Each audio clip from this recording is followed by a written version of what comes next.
Ouais, c'était une super expérience.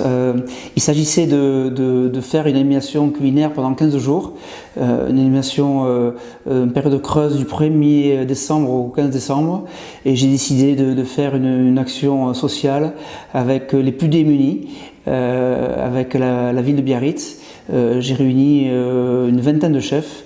Et tous les jours, on faisait venir 3 chefs, un qui amenait une entrée, l'autre qui amenait le plat, et le troisième qui amenait le dessert. On faisait des pinchos, des tapas devant, gratuits pour tout le monde. Et en suivant, les chefs servaient les plus démunis en haut, dans un petit espace très particulier.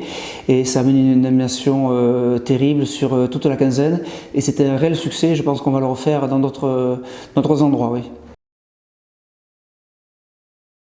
Alors, de par le réseau que j'avais depuis 20 ans en tant que chef sur Biarritz, j'avais plein d'amis qui étaient chefs. J'ai demandé de partager ce joli projet. Ils ont tout de suite répondu présent parce que pour eux, ça leur faisait la communication. Ils avaient besoin de communiquer dans cette période très creuse. Et puis, ça leur coûtait rien de faire un plat en sauce pour une dizaine de personnes, 15 personnes. Ça faisait une animation, ça faisait actualité et c'était très très très bon enfant. En plus, on a mis les chefs par spécialité, notamment à Biarritz, nous avons beaucoup de chefs qui sont rugbyman. Donc nous avons mis les rugbyman et rugbyman, nous avons mis les cuisines à thème avec les cuisines à thème, nous avons ethnique, nous avions des Italiens, nous avions une cuisine de rue, nous avions la cuisine gastronomique et nous avons fait toute une combinaison qui a plu à tout le mondial.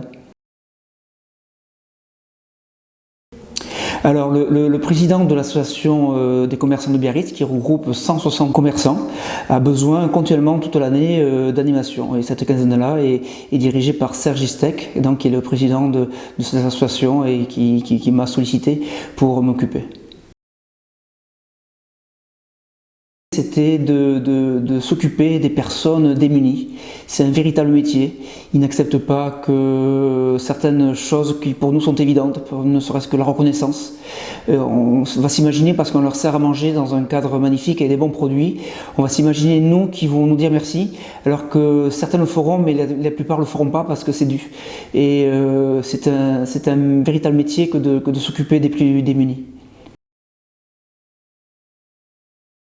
L'organisation était très simple parce que c'est notre métier, il a fallu trouver des sponsors, donc on a des sponsors dans les vins, sponsors dans les planchas, sponsors dans le son. L'organisation a été de regrouper tous les chefs déjà et des créneaux horaires qui ne prend pas trop sur l'emploi du temps. L'organisation a été de retrouver une agence de com qui fasse tout ce qui était presse. Une anecdote qui était marrante, c'est qu'on a fait une erreur la première année, c'est qu'on a fait les tapas qui étaient gratuites.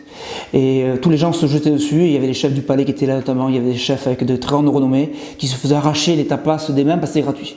On saura que les années suivantes, on fera payer ne serait-ce qu'1 € parce que les gens n'ont pas le même contact à la nourriture et ça nous a servi de leçon pour les prochaines fois. C'était gratuit, donc on avait fait des gratuités pour tout le monde et c'était un peu la foire d'empoigne. C'était un peu tout le monde se précipitait et les chefs ont été choqués de voir que les gens se précipitaient sur la nourriture comme ça. Ils n'étaient pas habitués à être en contact comme ça directement à la nourriture. Il y avait des chefs de grande renommée, il y avait des chefs qui n'étaient pas habitués à sortir de leur cuisine, donc les mettre en contact direct avec leurs clients comme ça, derrière une plancha, c'était un challenge qu'on a bien relevé. Oui.